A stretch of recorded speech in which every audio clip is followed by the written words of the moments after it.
کوئی گل باقی رہے گا نہ چمن رہ جائے گا، پر رسول اللہ کا دین حسن رہ جائے گا۔ اطلس و کم خواب کی پوشاک پر نازا نہ ہو، اس تن بے جان پر خاکی کفن رہ جائے گا۔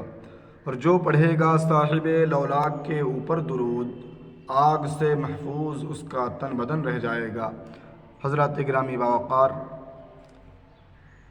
موت اور قبر کا بیان، قبر میں کیا ہوگا، موت سے پہلے کیا ہوگا، سماعت کریں گے۔ کل نفس ذائقۃ الموت، ہر ایک نفس کو موت کا مزہ چکھنا ہے۔ السلام علیکم ورحمۃ اللہ وبرکاتہ۔ ہر شخص کو موت کا مزہ چکھنا ہے، چھوٹا ہو بڑا ہو، ہندوستان کا ہو پاکستان کا ہو اور کسی بھی ملک کا رہنے والا ہو، انڈونیشیا کا ہو، امریکہ کا ہو، سعودی عرب شریف کا ہو، اور کہنا چاہیے کہ فلسطین کا ہو اور کہیں کا بھی رہنے والا ہو، ہر ایک شخص کو موت کا مزہ چکھنا ہے۔ اور چاہے وہ جتنا مالدار ہو، چاہے جتنا غریب ہو، سب کو قبر میں جانا ہے۔ اور اپنے آپ پر چاہے جتنا بڑا گمان رکھنے والا ہو، چاہے جتنی اچھی سوچ رکھنے والا ہو، وہ ہر ایک شخص کو موت کا مزہ چکھنا ہے۔ تو آئیے ہم بات کرتے ہیں قبر اور موت کا بیان۔ حضرات گرامی باوقار، ہر شخص کی عمر مقرر ہے، نہ اس سے زیادہ ہو سکتی ہے نہ اس سے کم ہو سکتی ہے۔ جتنی عمر اللہ رب العزت نے ہمارے لیے لکھ دی ہے، اتنے ہی دن ہم کو اس دنیا میں رہنا ہے۔ ناظرین کرام، جتنی عمر اللہ رب العزت نے مقرر فرما دی ہے، نہ اس سے گھٹے نہ بڑھے۔ جب وہ عمر پوری ہو جاتی ہے تو حضرت ملک الموت علیہ السلام ہماری روح کو، انسان کی روح کو نکال لیتے ہیں۔ اور جس وقت کسی شخص کی موت ہوتی ہے، موت قریب ہوتی ہے، تو اس کو دائیں اور بائیں فرشتے ہی فرشتے نظر آتے ہیں۔ جس طرف دیکھتا ہے، دائیں دیکھے تو بائیں دیکھے تو فرشتے ہی فرشتے نظر آتے ہیں۔ جہاں تک اس کی نظر جاتی ہے وہاں تک اس کو فرشتے ہی فرشتے نظر آتے ہیں۔ مسلمان کے پاس رحمت کے فرشتے آیا کرتے ہیں، مسلمان کے پاس رحمت کے فرشتے آتے ہیں، اور کافر کے پاس عذاب کے۔ مسلمانوں کے پاس رحمت کے فرشتے آتے ہیں، مسلمان کے پاس رحمت کے فرشتے آتے ہیں اور کافر کے پاس عذاب کے۔ مسلمانوں کی روح کو فرشتے عزت کے ساتھ لے جاتے ہیں۔ جی ہاں دوستو، مسلمانوں کے روح کو فرشتے عزت کے ساتھ لے جاتے ہیں اور کافر کی روح کو فرشتے حقارت کے ساتھ لے جاتے ہیں۔ روحوں کو رہنے کے لیے مقامات مقرر ہیں، نیکوں کے لیے علیحدہ ہے اور بدوں کے لیے علیحدہ ہے۔ مطلب مسلمانوں کی روح کو الگ، نیکوکار کی روحوں کو الگ رکھا جاتا ہے اور بدکاروں کی روحوں کو الگ رکھا جاتا ہے۔ ہر ایک شخص کے حساب سے اس کے لیے اس کی روح کو رکھنے کا انتظام کیا ہے اللہ رب العزت نے۔ مقامات روحوں کو رکھنے کے لیے اللہ نے مقامات مقرر کر دیے ہیں۔ نیکوں کی روحوں کے لیے علیحدہ ہے اور بدوں کے لیے علیحدہ دوسری جگہ، مگر وہ کہیں ہوں جسم سے ان کا تعلق باقی رہتا ہے، جسم سے ان کا تعلق باقی رہتا ہے۔ اس کی ایذا سے ان کو تکلیف ہوتی ہے۔ قبر پر آنے والوں کو دیکھتے ہیں، اس کی آواز سنتے ہیں۔ مرنے کے بعد روح کسی دوسرے بدن میں جا کر پھر نہیں پیدا ہوتی، یہ جاہلانہ خیال ہے، اس کو آواگمن کہتے ہیں۔ حضرات، کوئی شخص یہ کہے کہ مرنے کے بعد روح پھر سے پیدا ہوتی ہے، معاذ اللہ، تو یہ غلط طریقہ ہے، غلط سوچ ہے۔ اور کسی کے ذہن میں سوال آتے ہیں، یہ جنم نہ صحیح تو وہ جنم، اس جنم میں نہیں تو اس جنم میں، 7 جنم تک۔ مطلب لوگوں کے خیالات ایسے رہتے ہیں کہ 7 جنم ہوتے ہیں۔ تو میں بتا دوں آپ لوگوں کو کہ اللہ رب العزت نے ایک ہی مرتبہ دنیا بنائی، ایک شخص کو ایک ہی مرتبہ پیدا کرے گا۔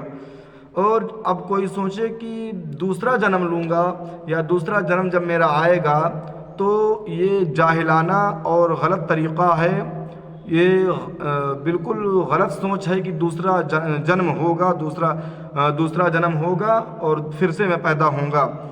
یہ غلط طریقہ ہے، جاہلانہ انداز ہے۔ موت یہی ہے کہ روح جسم سے جدا ہو جائے، لیکن جدا ہو کر وہ فنا نہیں ہو جاتی۔ دفن کے بعد قبر مردے کو دباتی ہے۔ جب دفن کرنے والے دفن کر کے واپس جاتے ہیں تو مردہ ان کے جوتوں کی آواز سنتا ہے۔ اس کے بعد دو فرشتے زمین چیرتے آتے ہیں، ان کی صورتیں ڈراؤنی اور آنکھیں نیلی کالی، ایک کا نام منکر اور دوسرے کا نام نکیر ہے۔ وہ مردہ کو اٹھا کر بٹھاتے ہیں اور اس سے سوال کرتے ہیں۔ جی ہاں دوستو، اس سے سوال کرتے ہیں۔ پہلا سوال فرشتوں کا ہوتا ہے بندے سے، تیرا رب کون ہے؟ دوسرا سوال ہوتا ہے تیرا دین کیا ہے؟ اور تیسرا ہوتا ہے وہ ہوتا ہے ہمارے اور آپ کے اور ساری کائنات کے نبی صلی اللہ تعالی علیہ وآلہ وسلم کے تعلق سے۔ تو فرشتے کہتے ہیں، حضور علیہ الصلاۃ والتسلیم کی طرف اشارہ کر کے پوچھتے ہیں کہ تو ان کے حق میں کیا کہتا تھا دنیا میں؟ تو مسلمان جواب دیتا ہے تیرا رب کون ہے؟ جب فرشتے کہتے ہیں تیرا رب کون ہے تو مسلمان جواب دیتا ہے میرا رب اللہ ہے۔ پھر دوسرے سوال کا جواب دیتا ہے مسلمان، میرا دین اسلام ہے۔ تیسرا جو سوال ہوتا ہے وہ رسول پاک صاحب الاولاق صلی اللہ تعالی علیہ وسلم کے تعلق سے۔ تو جو عاشق رسول ہوتا ہے، مسلمان ہوتا ہے، تو جب نبی صلی اللہ تعالی علیہ وسلم کے تعلق سے سوال کا جواب دیتا ہے تو یوں کہتا ہے یہ تو اللہ کے رسول ہیں، یہ اللہ کے رسول ہیں، اور پڑھتا ہے اشہد ان لا الہ الا اللہ وحدہ لا شریک لہ واشہد ان محمدا عبدہ ورسولہ۔ فرشتے کہتے ہیں ہم جانتے تھے کہ تو یہی جواب دے گا۔ پھر اس کی قبر روشن اور کشادہ ہو جاتی ہے، اس کی قبر روشن اور کشادہ کر دی جاتی ہے۔ آسمان سے ایک منادی ندا کرتا ہے، میرے بندے نے سچ کہا، اس کے لیے جنتی فرش بچھاؤ، جنتی لباس پہناؤ، جنت کی طرف دروازے کھولو، اور دروازے کھول دیے جاتے ہیں جس سے جنت کی ہوا اور خوشبو آتی رہتی ہے۔ اور سرکار دو عالم صلی اللہ تعالی علیہ وسلم کا جو عاشق ہوگا اس کے لیے جواب دینے پر جنت کی خوشیاں اور جنت کی خوشبو، جنت کی ہوائیں، جنت کا بچھونا مل جاتا ہے، اور اسے کہتے ہیں کہ اب تم آرام کرو۔ فرشتے کہتے ہیں اب تم آرام کرو۔ کافر ان سوالوں کا جواب نہیں دے سکتا اور ہر سوال کے جواب میں کہتا ہے میں نہیں جانتا، میں نہیں جانتا۔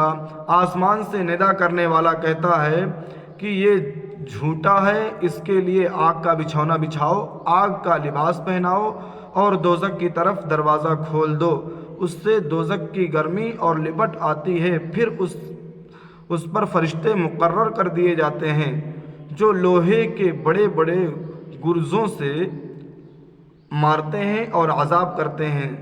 حضرات، تو آپ نے سن لیا کہ قبر میں کیا ہوتا ہے اور قبر سے پہلے کیا ہوتا ہے، موت کے پہلے کیا ہوتا ہے، فرشتے کس کو عذاب دیتے ہیں اور کس کو رحمت کے دروازے کھولتے ہیں اللہ کی فضل سے، اللہ کے حکم سے۔